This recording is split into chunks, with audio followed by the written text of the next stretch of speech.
I'm here in Florida and it's the last day of my road trip before I go to some sort of home. Not the home I came from, but the home I'm going to. It's honestly crazy looking at the map, seeing where I came from, so where I am right now and where I started, and I've just been all over the place, haven't I? So I started my drive 2 days ago and I started in Kansas City, drove through Missouri, Arkansas, and then stopped right at the border of Mississippi and stayed just in a little random town in Mississippi.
And then yesterday, day 2, I drove through Mississippi, a tiny town in Alabama, which was actually so cute, and then a big chunk of Florida, which is just a whole lot of nothing. If you've ever driven through Florida, it's so boring. Easily most boring state I've driven through so far. The hotel is what nightmares are made of, but it's okay.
Luckily today, day 3, the last day, it's taken me 3 days to get to where I need to go in Florida.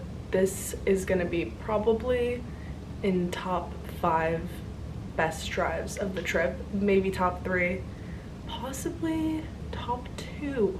Definitely not number 1, but this drive is gonna be good going down through South Florida. I'm in Orlando right now actually. So this is just like a cool place to be. I'm going down the coast, so I'll pass through all those coastal towns and then stuff like Boca Raton and Miami, which is cool. And then down to the Keys, which is my final destination, which is probably the prettiest part of the country, objectively. Not in my opinion, but objectively.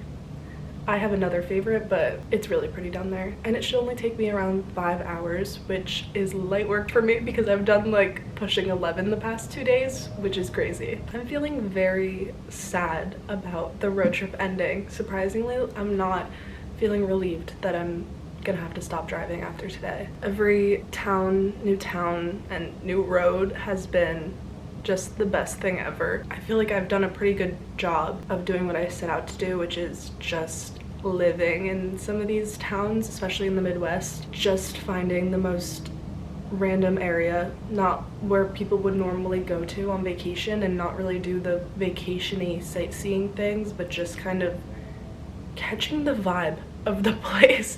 To be honest, if I could put it in like terms, it would be that. Like, I was just trying to catch their vibes and suss them out. How old am I? I start talking like an adult, but anyway, I am going to head down now and make a start. I'm excited, but sad. I don't want to even start driving because that means it's gonna come to an end, but all good things must come to an end. And I'm gonna listen to the Tortured Poets Department from top to bottom because that album gives Florida to me. So, well, I mean, there is a song called Florida, so. It's crazy because it was already almost 2 weeks since I saw them and started the road trip, but